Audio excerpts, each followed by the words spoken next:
Hello friends, ఇవాళ Sunday special వచ్చేసి బాసా fish. బాసా fish అనేది చాలా టేస్టీగా ఉంటుంది అండ్ హెల్త్కి కూడా చాలా మంచిది.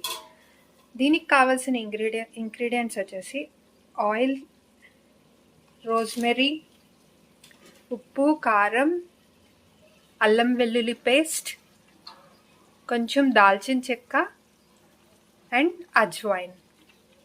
ఇవన్నీ వేసుకుని ముందుగా మనం ఫిష్కి మ్యాగ్నెట్ చేసుకోవాలి.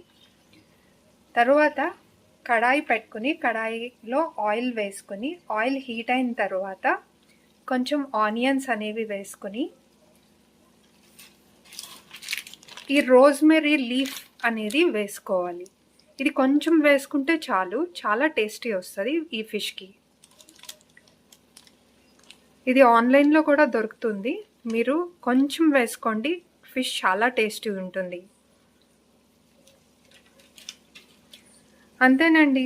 చివరిగా కొత్తిమీర జల్లుకుని, మెయిన్గా ఫిష్ అన్నగానే మనం అసలు గరిట అనేది యూజ్ చేయకూడదు. ఫస్ట్లో ఓన్లీ టర్నింగ్స్కి ఇలా నిదానంగా జాగ్రత్తగా యూజ్ చేసుకోవాలి.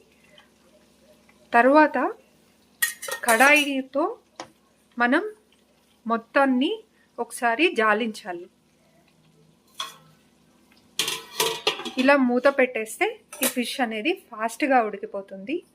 5 to 10 minutes సిమ్లో ఉంచేసేయండి, అయిపోతుంది.